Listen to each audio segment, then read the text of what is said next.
Shalom, shalom fidèles téléspectateurs, merci à vous de l'attention que vous voulez encore nous accorder en suivant cette émission. Comme vous le savez, nous allons rentrer encore une fois au deuxième numéro par rapport à ce thème combien important, l'émergence d'une église glorieuse. Là, nous sommes dans l'école de la sagesse, Wisdom School.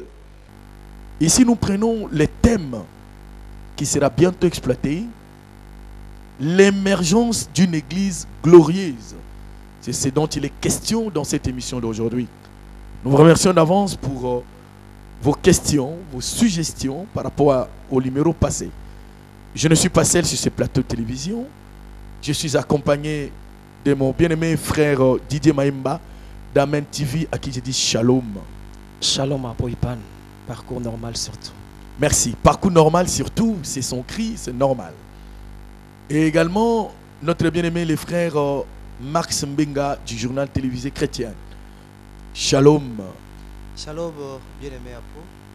Comme vous pouvez le deviner et l'imaginer, cet homme de Dieu qui cherche à ce que le corps de Christ soit imbibé de cette parole qui est la source de vie, de ces enseignements qui ne peuvent que nous changer dans notre existence.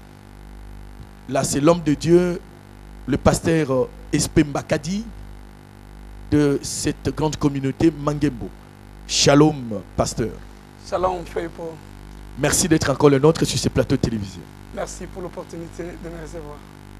Je l'ai annoncé au début, fidèles téléspectateurs, le thème à exploiter aujourd'hui, prenez vos stylos pour ceux qui notent et surtout pour ceux qui décident déjà de venir dans cette grande rencontre. L'émergence d'une église glorieuse, pasteur. C'est un thème que les gens ont suivi par le numéro 1 de notre émission. Il y a eu beaucoup de réactions. Mais cela ne nous empêche pas que vous reveniez sur ce thème, l'émergence d'une église glorieuse. Qu'est-ce que le public, qu'est-ce que les téléspectateurs, qu'est-ce que les hommes de Dieu peuvent comprendre par ce concept? Merci beaucoup. Et nous parlons de l'émergence d'une église glorieuse. La première des choses, et je crois tout à fait normal, c'est de définir ou de donner une idée à ceux qui nous suivent, c'est que c'est l'église. L'église, c'est l'ensemble de tous ceux qui sont sortis en dehors d'eux. C'est ça le concept. L'ensemble de tous ceux qui sont appelés hors du monde. Ils sont appelés hors du monde par le Seigneur Jésus-Christ. Et lorsqu'il répond présent à cet appel, il constitue l'église. La deuxième des choses à définir, c'est que l'église est le corps de Jésus-Christ. J'étais tenté de dire le corps mystique de Jésus-Christ. Jésus est la tête et l'église est son corps mystique. Et l'église a une autre connotation, c'est qu'elle est l'épouse, ou si vous voulez mieux la fiancée, qui est en train d'être préparée pour être l'épouse de Jésus-Christ. Et partant de ces définitions ou de ces fondements déjà, cela nous démontre que l'église a une nature glorieuse. Elle ne peut être que glorieuse par sa nature. La première des choses, l'ensemble de ceux qui sont appelés hors du monde. Ils sont appelés hors du monde pour constituer un peuple mis à part qui représente Dieu ou le peuple de Dieu sur terre. Ils constituent donc la famille de Dieu. Et la gloire fait partie de l'essence et de la nature même de Dieu. Et c'est inconcevable que sa famille ne soit pas glorieuse. Mais l'aspect qui devient le plus intéressant et déterminant dans la notion, des deux notions qu'il faut lier, l'église et la gloire, c'est lorsque l'église est le corps de Jésus-Christ. Vous voyez, une fois le roi Nebuchadnezzar a vu une vision, et dans sa vision, il a vu une grande statue. Et cette statue, la tête était en or, le cou en argent, et puis les reins, le fer, le bois, pas le bois, et de l'argile, tous ces mélanges ne peut pas être l'église. Ça, c'est le système des nations, qui est composé de mélanges hétérogènes. Mais l'église, il y a une dimension homogène. C'est-à-dire, si la tête, Jésus-Christ, est en or, tout le corps doit être en or. Et parce que Jésus a été élevé dans la gloire, parce que Jésus est glorieux, son église, qui est son corps, ne peut être que glorieuse. Une autre dimension qui vient appuyer ce que nous venons de dire, c'est que l'église est l'épouse de Jésus-Christ. D'ailleurs, la Bible le dit dans Ephésiens chapitre 5, le verset 32, Paul parlant du mariage, demandant aux hommes d'aimer leurs épouses et aux épouses et se soumettre à leur mari. Il conclut son chapitre au verset 32, je disais Ephésiens 5, en disant, ce mystère est grand. Je dis cela par rapport à Christ et à l'Église. Quel est le mystère en question? C'est donc le mariage, mais il est dit qu'il est grand ce mystère par rapport à l'union entre Christ et l'Église. S'il en est ainsi, je vous l'ai dit parce qu'il en est ainsi, Oui. l'Église est l'épouse de Jésus-Christ, Jésus est glorieux, la Bible dit que la femme est la gloire de l'homme. Ça c'est la Bible, la femme est la gloire de l'homme. Si vous voulez connaître, vous voulez savoir de quoi un homme est capable, ne les regardez pas, regardez juste à son épouse. Une femme est le reflet de son mari. C'est le miroir qui vous redonne l'image de ce qu'un homme est. Or, l'Église est l'épouse de Jésus-Christ, dont le reflet de sa gloire. Et l'Église ne peut être que glorieuse. Lorsque le monde veut voir de quoi Jésus est capable, c'est à l'Église qu'il les regarde. Permettez-moi d'ajouter un autre élément important, c'est dans le livre de Rites. Peut-être le dernier élément pour que nous posons il y a assez de questions. Et c'est dans le livre de Rites. Lorsque cet homme qui est noble, qui est un homme considéré, à Bethléem, il s'appelle Boaz. Il épouse Ruth, une Moabite. Lorsqu'on dit Moab, les enfants de Dieu savent, c'est lié à la malédiction parce que c'est le fruit de l'inceste entre Lot et l'une de ses filles. Mais cette fille vient quand même accompagner sa belle-mère à Moab. Et lorsqu'il arrive à Bethléem, finalement, lorsque Boaz l'épouse, les anciens d'Israël disent ceci à Boaz. Il dit, manifeste ta force et fais-toi un nom. C'est quand même bizarre, parce que Boaz est un homme distingué. C'est un noble, c'est un homme, un grand entrepreneur. Il est d'ailleurs de la lignée de Juda, il est de la tribu de Juda, de la famille d'où viendra le Messie. Mais on lui dit, manifeste ta force. C'est comme s'il ne l'avait jamais manifesté jusque-là. En dépit de ses succès dans plusieurs autres domaines de la vie, en dépit de son opulence, en dépit de sa richesse et de sa notoriété. Parce que c'était un homme intègre, il était considéré à Bethléem. En dépit de toutes ces choses-là, mais c'est maintenant là, lorsqu'il vient de se marier, qu'on lui dit, manifeste ta force et fais-toi un nom. Cela veut dire simplement, maintenant que tu as une femme, nous regarderons à ta femme et nous saurons de quoi je suis, de quoi tu es capable. Et l'Église est l'épouse de Jésus-Christ. En regardant l'Église, il faut que nous ayons la démonstration de ce à quoi Jésus est capable. C'est pour ça que nous parlons de l'Église glorieuse. Voilà, je pense que le téléspectateur a compris l'essence, la quintessence même de ces messages, l'émergence d'une Église glorieuse. Les amis vont poser des questions.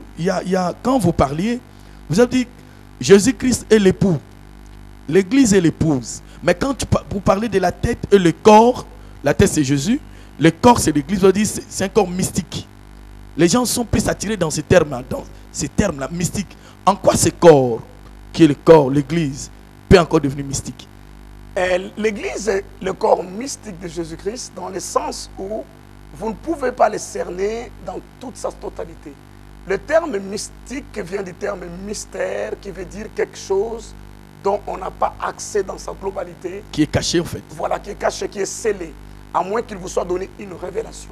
Et laissez-moi vous dire, l'Église est composée de l'ensemble de tous ceux qui ont reçu Jésus-Christ comme Seigneur et Sauveur. Et plus loin encore, si nous devons aller, je n'ai pas l'envie d'embrouiller tous ceux qui nous suivent. Mais s'il faut aller plus loin encore, il faudra greffer, partant d'Abraham et tous les autres qui sont et aussi dans la même alliance. Donc Jésus-Christ est ici. Pourquoi je parle de l'Église qui est un corps mystique? Parce que l'Église est constituée, il y a une dimension visible de l'Église, c'est ce que vous voyez. L'Église locale, sur toute la terre, nos frères et sœurs, mais il y a une dimension qui n'est pas... Non, pas même spirituelle, il y a une dimension qui est invisible. Nos frères qui sont morts dans la foi, Pierre, Paul et les autres, font-ils partie de l'Église, oui ou non? Oui, ils font partie de l'Église. Ils font partie de l'Église, mais ça c'est la dimension cachée ou la dimension invisible de l'Église, parce que définir l'Église par rapport à la dimension visible, simplement, nous passons à côté, parce que sinon le corps est incomplet. Pour que le corps fonctionne, toutes ses parties. Je voulais dire que dans l'Église, l'Église est un corps, donc certains membres du corps sont déjà partis dans l'éternité et certains autres sont dans l'éternité. Pasteur, la Bible dit, au jour de l'enlèvement, nous sommes en Apocalypse, les morts en Christ ressusciteront. Premièrement. Mais ça veut dire que par rapport à nous qui vivons, les morts Toi, tu fais partie encore de l'église. Mais oui, justement, raison Comment? pour laquelle. Vous me donnez d'ailleurs l'argument, vous êtes en train d'éclairer ce que j'ai dit.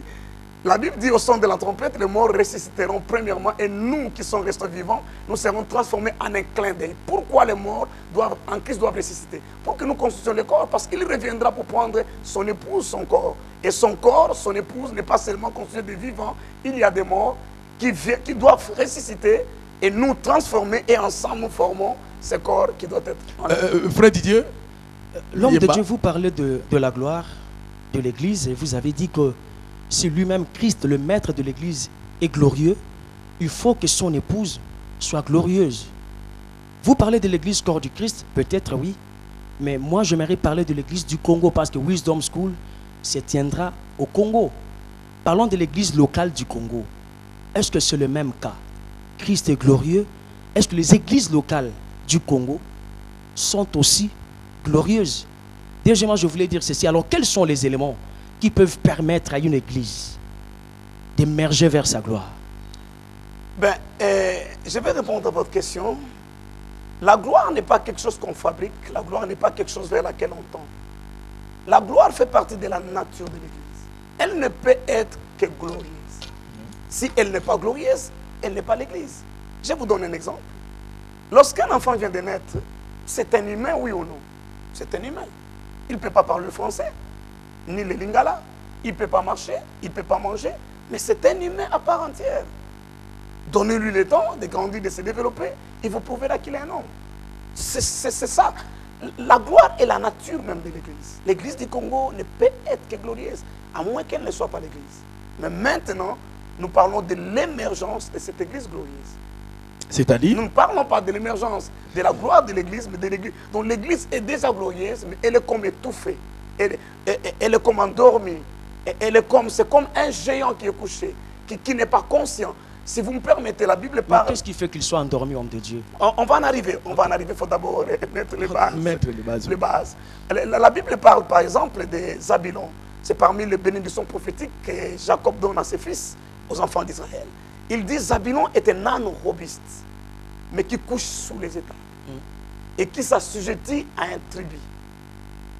Ça, c'est contradictoire. C'est un âne robuste, mais il couche sous les étables. C'est-à-dire on l'a dompté, on l'a assujetti, on l'a apprivoisé, on l'a mis en des étables, mais il n'est pas conscient qu'il est un âne robuste. Il suffit qu'il déploie sa force, l'étable sera cassée, il sera en liberté. Et la Bible ajoute sur Zabulon, il dit, parce que le lieu où il demeure est agréable, il s'assujettit à un impôt. C'est-à-dire, on lui donne juste des miettes, il est content et il accepte de rester esclave, alors que c'est un âne robuste. Maintenant, pour arriver dans la deuxième dimension, ou le deuxième aspect de votre question, qu'est-ce qu'il faut faire? La Bible dit encore, c'est Ézéchiel. Ézéchiel dit, il y a une lionne qui a élevé ses enfants. Et il a pris dans son troupeau un de ces lionceaux. Il l'a entraîné pour en faire un lion. Il a appris comment rougir. Il a appris comment déchirer sa proie. Et lorsque le lionceau a grandi, il a commencé à semer la terreur sur les montagnes de Galade.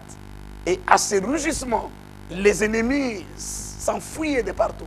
Vous voyez, il était un lionceau. Il avait tout ce qu'il faut pour un lion. Mais il fallait qu'il soit entraîné, qu'il soit coaché, qu'il soit éduqué, qu'il se rende compte. Et vous savez qu'est-ce qui est arrivé? Le roi de Babylone, dit la Bible, est venu et attendit un piège. Et il a eu, il a fermé sa gueule, il l'a mis dans une cage et il l'a amené à Babylone, afin qu'il ne rougisse plus. Et parce que le rougissement faisait peur. Et là aussi, il y a un problème, c'est que la lionne n'a pas appris à son petit comment éviter les pièges. Il a appris à rougir, à déchirer la proie, mais pas à éviter le piège. Donc, il faut que l'église soit entraînée, il faut que l'église soit rodée. Mais la première chose, c'est la prise de conscience. Tout commence par là. L'élément fondamental. Ça c'est fondamental, mon frère. Personne n'arrive à faire des exploits. Peu importe son potentiel, peu importe ses atouts, s'il n'y a pas une prise de conscience. La première des choses, l'église doit prendre conscience qu'elle n'est pas naturelle, qu'elle est surnaturelle. L'église doit prendre conscience que le potentiel de Dieu, la Bible dit que si nous connaissons l'amour de Dieu dans sa profondeur, dans sa hauteur, nous serons remplis jusqu'à toute la plénitude de Dieu. Ça, c'est l'Église, la Bible parle de nous. Mais l'Église doit prendre conscience qu'il est. J'ai comme l'impression que l'Église n'est pas encore très consciente de ce qu'il est. S'il vous plaît, homme, je sais que vous n'aimez pas trop parler de vous, mais j'aimerais parler de l'œuvre. Parce que quand on parle wisdom, il y a quand même un visionnaire. Oui. C'est le révérend Espérance Mbakadi, le visionnaire même de cette église de Mangembo. Quand nous voyons cette église homme de Dieu, nous voyons qu'il y a quelque chose qui se passe. Il y a 10 ans, l'église de Mangembo n'était pas comme ça. Quand nous sommes venus, je vis même des chantiers derrière nous ici. Que dirons-nous? Que vous êtes déjà dans la gloire, ou vous émergez vers la gloire? Et qu'est-ce qui a fait que vous arrivez jusque là où vous êtes aujourd'hui dans l'église de Mangembo? C'est qu'il n'y a pas eu, il y a quelques années passées. La première des choses que j'aimerais une précision, tout ce que vous avez dit là, c'est un reproche que vous me faites ou un compliment. Ça me permettra de cadrer ma réponse. Dites-moi, c'est un reproche ou un compliment? Un compliment. Merci beaucoup pour le compliment. Alors. Ouais. Merci pour le compliment. Compliment. Voilà, et je crois que c'est cette prise de conscience. C'est cette prise de conscience. Parce que expliquez un peu plus de conscience. Oui. Vous insistez tellement, vous avez dit que c'est un élément fondamental, sans toutefois biaiser la question de mon confrère. Vous insistez sur la prise de conscience. Laissez-moi repartir avec Israël, qui est l'image de l'Église, pour que nous puissions comprendre cette notion de prise de conscience. Les Juifs de tous les temps ont quelque chose de particulier qui les distingue à tous les autres peuples de la terre. Toutes les études prouvent, prenez le nombre de prix Nobel, simplement. Les Juifs à eux seuls ont plus de la moitié des prix de Nobel. Prenez le brevet d'invention de tout ce qui a été inventé sur la terre. Les Juifs en ont un grand nombre. Je n'arrive pas à la richesse. Tout le monde sait, c'est eux qui contrôlent la majeure partie de la richesse de la terre. Mais qu'est-ce qui fait cela? C'est le fait que les Juifs sont conscients qu'ils sont un peuple mis à part. Ça, c'est quelque chose que vous n'enlevez pas à un Juif. Je ne sais pas que ça se passe comment. Est-ce qu'on a mis ça dans l'air biberon, dans le sein maternel? Mais je pense que c'est dans l'air ADN. C'est naturel. Dans le sang. Ça coule de leur sang. Les Juifs savent qu'ils sont Juifs. Peu importe où ils sont. Qu'ils soient en IRSS, qu'ils soient aux États-Unis, qu'ils soient en Amérique du Sud, qu'ils soient en Afrique. La première des choses, ils sont conscients qu'ils sont Juifs. Cela veut dire un peuple mis à part. Un peuple dont les coutumes ne sont pas semblables. Donc, un peuple d'alliance. Et je crois que ça, c'est le travail que l'Église doit faire. Je disais au début que l'Église est l'ensemble de ceux qui ont été appelés en dehors. Nous avons eu des difficultés. Nous sommes plus conscients d'être, je ne sais pas moi, les Bayombe, les Basakata, ainsi de suite, que d'être des chrétiens.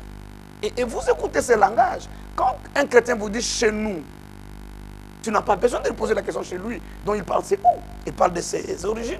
Je n'ai rien contre toutes ces choses-là. Quand un chrétien te parle de son anniversaire, vous n'avez pas besoin de poser la question. Il est question de l'anniversaire de la naissance ou de la nouvelle naissance. Vous savez tout de suite que c'est de la naissance. Quand un chrétien... Et toutes ces choses démontrent que dans notre système, dans notre base de données, cette conscience de l'appartenance à l'Église n'existait pas encore. Oui. Et ça, c'est une difficulté énorme. Vous voyez, et je crois que c'est là où le travail doit commencer. Oui. Quand quelqu'un sait qui il est, c'est ça la différence entre un aiglon et un caneton. Un aiglon sait qu'il est aiglon. Il ne peut pas voler, moins encore dans les hautes altitudes, parce qu'il vient de naître. Il est juste là à côté des canetons. Mais au-dedans de lui, il dit, donnez-moi du temps, je partirai dans la haute altitude et je laisserai ces oiseaux dans la basse altitude, parce que je suis fait pour cela. Ça, c'est un travail que l'Église doit faire. Et pour arriver à faire ce travail, Dieu dit à Moïse, ce n'est pas arrivé aussi du jour au lendemain. Ces peuples étaient esclaves en Égypte. Ils sont sortis comme esclaves. Et pendant tout le parcours dans le désert, ils ne se comportaient pas comme un peuple mis à part. Ils se comportaient comme des esclaves. Parce qu'au fait, ils étaient sortis d'Israël et de l'Égypte, mais l'Égypte n'était pas encore sortie en eux. Et Dieu dit à Moïse, cette loi que je te donne, ce commandement, tu l'inculqueras. Le verbe inculquer veut dire faire entrer quelque chose de force. Et pour inculquer, tu feras quoi comme stratégie? Tu l'exposeras devant le port de tes maisons, les lintons de porte. Tu leur attacheras ça à la main. Tu les répéteras nuit et jour, jusqu'à ce que ça entre dans leur système et qu'ils se rendent compte qu'ils sont... Je n'ai jamais vu un juif marcher tête basse. Où qu'il soit, il marche la tête levée. C'est peut-être le peuple qui est le plus exposé au danger du terrorisme, mais ils n'ont même pas peur de ça. Ils sont fiers de dire qu'ils sont juifs. Mais les chrétiens, combien de fois nous sommes complexés, nous nous sentons parce qu'il y a... Mais s'il vous plaît, Apollon, un instant. S'il vous plaît, Ouais, je suis encore dans ma soif. Vous parlez d'Israël. Il est là pour nous. Vous parlez de Moïse. Mais moi, j'aimerais parler de Mangembo. Cette œuvre, qu'est-ce que vous avez compris? Qu'est-ce qui a fait l'émergence de cette église? C'est ce que je voulais comprendre. Oui, mais c'est ce que je suis en train de dire. J'ai compris qu'il fallait que je prenne conscience, que nous sachions qui nous sommes. Et que nous puissions l'enseigner à nos membres. Et que nous puissions leur inculquer cette conscience qu'ils ne sont pas comme les restes des gens. Ils ne sont pas, elle n'est pas juste comme sa cousine avec qui elle est née le même jour. Et puis avec qui il partage le même lit. Bien qu'il va dans le marché avec tout le monde, mais c'est cette prise de conscience qui est en train de nous bousculer, qui est en train de nous dire. Et lorsque quelqu'un devient conscient, vous savez quoi? Lorsque vous trouvez un prince à la plage, il n'a juste qu'un maillot de bain. Il n'a pas sa Rolls Royce, il n'a pas en train de conduire un Bentley, il n'est pas dans un château, il est en maillot de bain, à Mombasa, au bord de l'océan Indien, mais au-dedans de lui, il sait que je suis prince. C'est ce que nous avons commencé à faire. Merci. Et ça marche pour nous. Merci, le révérend pasteur Mbakadi. Je pense que ceux qui nous suivent comprennent en clair là où nous allons. Frère Max Mbenga. Ok, merci pour la parole. Révérend, je bénis d'abord le Seigneur pour cette édition et qui sera axée autour du terme l'émergence d'une église glorieuse. J'ai quelques préoccupations par rapport à ce sujet. L'émergence d'une église glorieuse. L'émergence, c'est le souci de tout enfant de Dieu. C'est le souci de tout serviteur de Dieu d'arriver à un certain niveau de la vie. Mais considérons tout ce qui s'est dit au sujet de l'église, surtout de notre pays. Tout ce qui s'est vu avec les antivaleurs, avec le manque d'unité. Il y a la télé, quelquefois, elle est transformée en un lieu de règlement de comptes. Il y a la magie, il y a l'occultisme. Pensez-vous, révérend Espérance Mbakadi, comme visionnaire de Wisdom School, l'instrument par lequel Dieu s'est servi pour nous parler cette fois-ci de l'émergence d'une église glorieuse? Pensez-vous que cela est possible en tenant compte de tous ces aspects dont je viens de décrire ici? Ça, c'est la première question. Je voudrais que vous puissiez réagir. Qui réagissent comme ça, vous allez poser la deuxième. Je vais réagir avec deux versets bibliques. Mais avant de pouvoir arriver à ces versets bibliques, j'aimerais d'abord dire que je ne partage pas en totalité votre description du tableau que vous avez fait de l'Église. Je ne le partage pas dans sa totalité. Parce que aussi, la manière de voir des choses dépend de quelle lunettes on porte. Les tableaux que vous faites de l'Église, là, moi, je ne les partage pas tout à fait. Moi, je vois des choses, et il y a des choses qui sont à prendre, il y a des choses qui sont à laisser par rapport à l'Église et au Congo. Mais laissez-moi toutefois arriver à votre question. Dans Ésaïe chapitre 2, le verset 2 dit ceci. Ésaïe 2, à partir du verset 2, il est dit: il arrivera dans la suite des temps que la montagne de la maison de l'Éternel sera fondée sur le sommet des montagnes, qu'elle s'élèvera par-dessus les collines et que toutes les nations y afflueront. Des peuples s'y rendront en foule et diront: venez et montons à la montagne de l'Éternel, à la maison du Dieu de Jacob, afin qu'il nous enseigne ses voies et que nous marchons dans ses sentiers. Car de Sion sortira la loi et de Jérusalem la parole de l'Éternel. Si vous me permettez un deuxième texte, et cette fois-là nous allons dans le livre du prophète Michée, au chapitre 4, et à partir du verset 1er, Michée dit: il arrivera dans la suite des temps que la montagne de la maison de l'Éternel sera fondée sur le sommet des montagnes, qu'elle s'élèvera par-dessus les collines et que le peuple y afflueront. Des nations s'y rendront en foule et diront: venez et montons à la montagne de l'Éternel, à la maison du Dieu de Jacob, afin qu'il nous enseigne ses voies et que nous marchons dans ses sentiers, car de Sion sortira la loi et de Jérusalem la parole de l'Éternel. La première chose que je voulais vous faire remarquer, ça sort d'ailleurs aux yeux de tous, c'est des textes sont mot après mot, ligne après ligne, exactement la même chose. Il est vrai que les érudits de l'Ancien Testament, il y a des écoles de courant Il y a les uns qui pensent que Michée a été inspiré par la prophétie d'Ésaïe, c'est-à-dire qu'il a lu Ésaïe et par inspiration, il a répondu la prophétie. Un autre courant qui pense que non, il a été directement inspiré de Dieu. Et puis, mais les deux prophéties parlent de la même chose. Si nous devons considérer le principe de Joseph, si la chose revient deux fois, c'est que Dieu l'a arrêté et ça ne ratera pas de s'accomplir. C'est établi au fait. Voilà. Et qu'est-ce que ce texte dit?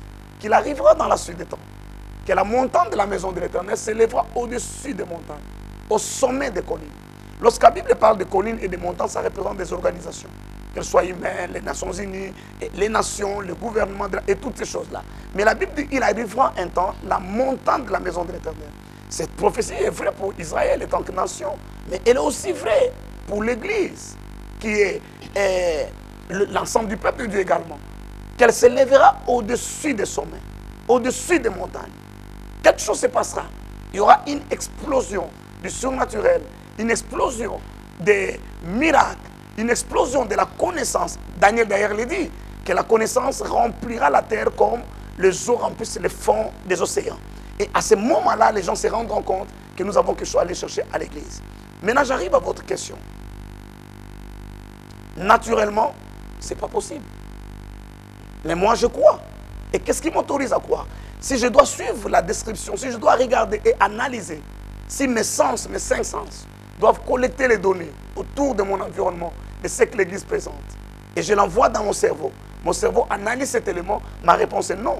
L'émergence d'une Église glorieuse est impossible. Mais la Bible dit que nous ne marchons pas par la vie, par le sens. Nous marchons par la foi. La foi, c'est quoi? C'est la capacité de croire à l'invisible. C'est la capacité de saisir rien jusqu'à ce que rien, comme disait un homme de Dieu, j'ai beaucoup aimé cette définition. La foi, c'est saisir rien jusqu'à ce que rien se transforme en quelque chose. Et ce qui me fait croire, c'est quoi? C'est que le même Ésaïe a dit un jour, Ésaïe a dit, la Vierge deviendra enceinte et enfantera un fils. Ça, c'était un scandale. Qui pouvait croire une telle chose? Une vierge. Avant qu'elle soit déviergée, Ésaïe dit qu'elle deviendra enceinte et elle enfantera un fils. Eh bien, c'est arrivé. Un jour, sous les collines de la Judée, une vierge est devenue enceinte. Elle a enfanté un fils. On l'appelait Emmanuel, Dieu parmi nous. Alors pourquoi ne pas croire? Et vous savez, autre chose, ça c'est sur le plan historique. Le prophète Ésaïe a parlé du roi Cyrus, un roi perse, dont l'histoire profane reconnaît. Dans l'empire de Perse, il y a eu un grand roi qu'on appelait Cyrus. Ésaïe a vécu quelques siècles avant lui. Mais Ésaïe l'a décrit. Et sa mission, et son nom, et ce qu'il fera, effectivement, des siècles après. Cyrus est venu, il a renversé les reines des Babyloniens. Et puis finalement, il a établi l'empire de Perse et de Mède. Alors, si un homme comme Ésaïe dit des choses qui sont impossibles à croire et qui arrivent, et c'est le même Ésaïe qui dit qu'il arrivera dans la suite des temps, et moi je crois que c'est cette saison ici, et l'Église doit être émergée. Deuxièmement, révérend, la place de Sali deux âmes dans l'émergence d'une Église glorieuse. Ah, ça c'est une très très bonne question. Lorsqu'il y a émergence d'une Église glorieuse, la moisson ne devient pas simplement abondante, mais elle devient facile. Parce qu'au fait, la Bible dit, je vais relire, la Bible dit, des nations s'y rendront en foule. Nous n'arrêterons pas d'aller dans les riz, dans les villages et dans les brousses pour évangéliser. Mais la gloire attire. C'est ce qui s'est passé à l'époque du roi Salomon. La reine de Saba, ça c'est l'Éthiopie, est partie de l'Éthiopie jusqu'en Israël. Qu'est-ce qui l'a attiré? Qu'est-ce qu'elle est allée voir? C'est la gloire de Salomon. Et lorsqu'elle arrive, la Bible dit, son souffle était coupé par ce qu'elle voyait. Et ce qui est plus intéressant, tous les rois qui combattaient David en son temps sont venus faire allégeance à Salomon et lui apporter. Donc lorsqu'il y a émergence de l'Église glorieuse, des païens viennent en foule. Ils viennent eux-mêmes, ils soupirent, ils languissent parce que quelque chose se passe à l'Église. La gloire y est. Et des gens viennent de partout. Et là, nous ne faisons plus la pêche à la maison. Mais c'est des filets, c'est des pêches industrielles. Les âmes sont sauvées d'une manière par millions, par centaines de milliers. Et c'est ce que nous attendons. Okay. Et Apo, la dernière question, excusez-moi. En tout cas, il y en a des trop, j'imagine. La gloire attire. J'ai aimé cette phrase. Alors, révérend Espace Makadi, comment n'est-ce pas, définissez-vous la gloire? Est-ce le matériel, l'opulence de l'homme de Dieu, tout ce qu'il a comme de beaux temples, tout ça. Est-ce que c'est ça la gloire? Hein? Je vais vous donner la première définition de la gloire suivant un principe d'herméneutique. L'herméneutique est la science qui s'occupe de l'interprétation de la Bible. Et un principe d'herméneutique dit ceci. Pour définir un concept ou un mot, il faut trouver sa première mention. La première fois où il a été mentionné dans la Bible, et vous tirez son sens original. Alors, le mot gloire apparaît dans la Bible pour la première fois. Ça sort de la bouche des fils de Laban. Laban, c'est l'oncle de David, c'est la sœur, c'est le frère plutôt de Rebecca, mère de Jacob. Jacob a des difficultés, comme ça arrive toujours. Et il ne faut pas toujours aggraver quand il y a des difficultés entre frères, ce sont des choses qui arrivent. Il y en avait entre Esaü et Jacob. Et puis Jacob s'est enfui, il est parti chez son oncle Laban. Il arrive là-bas, son oncle l'emploie à son service, il s'occupe des troupeaux de son oncle. Au bout de quelques temps, il y a explosion. Les troupeaux commencent à se multiplier d'une manière sauvage. Et puis Laban dit à Jacob, mais je vois que depuis que tu es chez moi, mes affaires marchent à une allure extraordinaire. Et puis, finalement, le cousin de Jacob, c'est-à-dire le fils de Laban, regarde Jacob. Il commence à devenir jaloux. Il dit, mais ce jeune homme est venu ici avec un bâton en main. Il n'avait même pas un habit de rechange. Mais il commence à... C'est ce qu'il est devenu. Il sait qu'il est devenu. Et il dit, c'est avec le bien de notre Père qu'il s'est bâti cette gloire. C'est là, pour la première fois que le mot gloire apparaît dans la Bible. C'est avec le bien de notre Père qu'il s'est bâti cette gloire. Et lorsqu'il parlait de la gloire, il pensait à la richesse que Jacob s'est acquis. Ça, c'est pas moi. C'est la loi de la première mention. Laissez-moi vous donner une autre définition de la gloire. La gloire veut dire, ça vient, je n'aime toujours pas citer des mots grecs et hébreux parce que ça ne veut rien dire au grand public. Mais le mot gloire vient des mots hébreux qu'on appelle kabod. Et le mot kabod veut dire poids lourd. La gloire, c'est quelque chose qui pèse. Lorsqu'on dit une église glorieuse, c'est une église qui pèse dans sa société. Une église dont on ne peut pas s'en passer. Voilà. Nous pouvons continuer. La gloire veut dire aussi quelque chose qui est mis à part. Quelque chose, comme je disais au début, nous disons dans la prière de notre Père, que ton nom soit sanctifié. La sanctification veut dire quelque chose qui est mis à part. La gloire veut dire, donc une église glorieuse, c'est une église qui est mise à part. Elle n'est pas confondue. Merci, révérend. Pratique des nations. C'est vrai que la matière est en abondance. Mais je voudrais, avant de poser une autre question, me référer à la réaction d'un frère qui habite France, que nous saluons. Malheureusement, il a envoyé des SMS sans son nom. Il a dit, frère, tel. Quand il a suivi l'émission numéro 1 que nous avons faite sur l'émergence d'une église glorieuse, il dit, demandez au pasteur, vous l'avez émerveillé par votre façon de communiquer, par l'abondance de la matière. Il dit, mais Christ en nous, l'espérance de la gloire.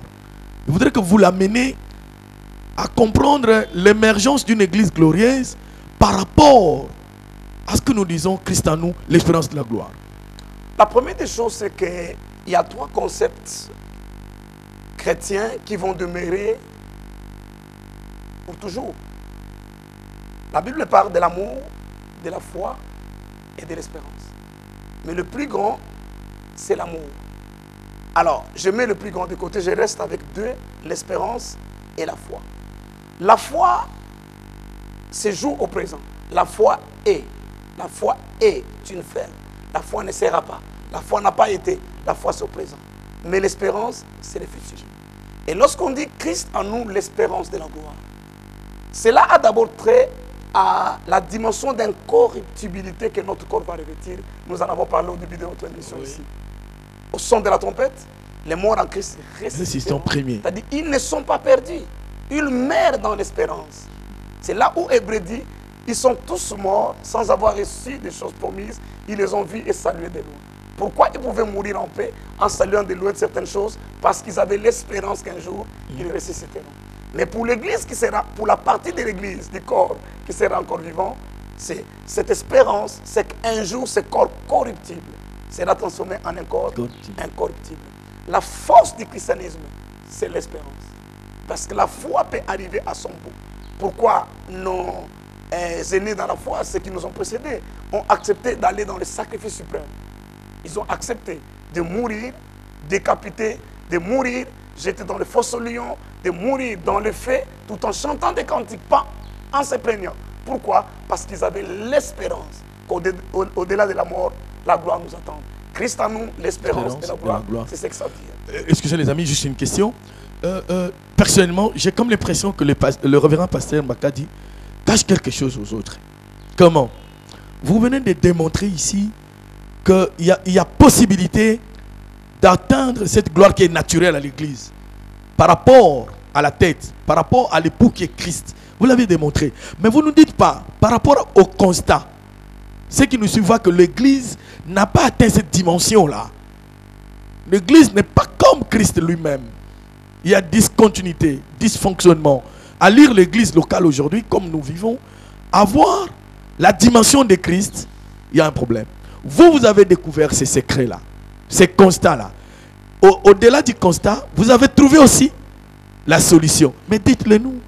Mais j'ai commencé à le dire tantôt ici. J'ai dit un premier élément, c'est la prise de conscience. Je reviens encore. Ça, c'est un premier élément. Le deuxième? Ça ne s'arrête pas là. C'est la prise de conscience. Ça, c'est... Je pourrais prendre des heures et des heures à parler de là. Ouais. Tout part de là. La différence entre un chevreau et un lion. D'ailleurs, je vais vous poser la question. Qu'est-ce qui vous prouve que le lion est l'animal le plus fort? Je ne le crois pas. Il n'est pas l'animal le plus fort. Il n'est pas l'animal le plus robuste. Mais pourquoi le lion est le roi de la forêt? C'est sa conscience. Simplement. C'est sa conscience. Il s'est convaincu lui-même. Il a porté cette conscience que c'est moi le roi de la forêt. Et quelqu'un va me dire que c'est Dieu qui l'a institué. Non, Dieu a constaté. Dieu a constaté, en regardant les animaux, comment ils réagissent. Il dit non, non, non, celui-là, c'est lui. Il réagit comme un roi. Parce que vous voyez un lion, j'ai eu l'occasion de faire des safaris. Et j'ai remarqué, avec le lion, ce qui est particulier, il n'est pas agité. Le lion passe la plupart de son temps à dormir et à se reposer. Ce n'est pas parce qu'il est paresseux. C'est pas simplement il a la conscience que quand je vais manger, je mangerai. Je n'ai pas besoin comme un antilope de courir du matin au soir. Et puis, lorsque nous quittons cette dimension de la conscience, c'est oui. Pour que j'ajoute un deuxième élément. Je vous en prie. C'est la foi. Voilà. La Bible dit sans la foi, il est impossible d'être agréable. Mais laissez-moi vous faire le lien entre la foi et la conscience. La Bible dit que le mystère de la foi, on le conserve dans une conscience pure. Ça, c'est dans le livre de Timothée. On dit le mystère de la foi est conservé dans une conscience pure. On établit la conscience, numéro 1. Deuxièmement, la foi. La foi, c'est sans elle. Vous voyez, lorsque vous lisez Hébreux 11, tous ces hommes et femmes que Dieu célèbre, est-ce que vous avez remarqué que Dieu est en train de les célébrer? Dieu est en train de les louer, de les célébrer. Ils avaient tous leurs défauts, ils avaient tous leurs qualités, mais ils avaient une chose en commun, la foi. Ça, c'est une deuxième chose. Si vous voulez, troisième, quatrième, juste troisième. Non, non, on continue. On permet à ceux qui viendront de vivre tout ça et de permettre réellement que l'Église soit une Église glorieuse. La manifestation de l'Église glorieuse. Homme de Dieu, vous avez parlé de Jésus-Christ qui est le chef de l'Église. Il a manifesté sa gloire au ciel. Et vous avez dit, nous sommes l'épouse du Seigneur. Et l'église corps lui appartient. Mais quand nous parlons de l'église locale, moi j'insiste sur l'église locale, il y a un époux qui se tient devant le peuple de Dieu, le pasteur. J'aimerais savoir, parce qu'on a toujours dit un adage qui dit il n'y a pas de mauvaises troupes, il n'y a que des mauvais maîtres. Quel doit être le profil de cet homme de Dieu qui se tient devant le peuple? Je mets entre guillemets, j'aimerais parler du pasteur, de ce pasteur qui se tient devant le peuple de Dieu et qui veut amener son église à émerger vers sa gloire. Ce qui doit être son profil, pasteur Espérance Mbakadi. Je voudrais le compléter, révérend, excusez-moi. La place des enseignés et des enseignants dans l'émergence d'une église glorieuse. Et la première des choses sur le profil du pasteur, je crois que je n'ai pas mandat d'en parler, moins encore à la télévision. C'est ça. Personne ne m'a donné le mandat de faire le profil d'un pasteur et puis je n'en ai pas le mandat. Sinon, chacun va prendre les éléments que je vais donner, commencer à comparer son pasteur, oui. Et puis savoir, je n'ai pas le mandat de faire cela. Mais tout ce que je sais, c'est que vous ne pouvez pas amener les gens là où vous n'avez jamais été. Raison pour laquelle... Vous n'avez jamais expérimenté surtout? Oui, raison pour laquelle Moïse ne pouvait pas amener le peuple dans la terre promise, parce qu'il n'avait jamais été. Moïse est sorti de l'Égypte, il a erré en mendiant autour de la montagne, et lorsque, en partant avec le peuple après la délivrance, il est arrivé au-delà, à la limite de là où il connaissait. Il a commencé à tourner. Mais Josué, qui a été envoyé comme espion en terre promise, il a vu le pays, il a marché. Lorsqu'il est retourné, il a pris le peuple, il les a amenés. Donc c'est comme ça, Wisdom School n'est pas destiné d'abord cette édition à tous les membres du corps de Christ, les chrétiens, mais d'abord aux pasteurs. Parce que notre fardeau, c'est que les hommes et les femmes de Dieu nous puissions nous aiguiser. Parce que la Bible dit, le fer aiguise le fer. Nous puissions nous aiguiser. Maintenant, je vais attaquer la deuxième partie. Ça c'est complète. Oui. À moins que vous n'êtes pas satisfait. Non, le temps nous fait défaut déjà. On doit les gérer. Oui, attendez que les pasteurs répondent à votre question. L'émergence d'une église glorieuse par rapport aux enseignants et enseignants. Voilà, c'est pratiquement là. Que chacun joue son rôle, que l'enseignant de la parole apprenne à enseigner la parole dans sa profondeur, dans sa dimension de la révélation.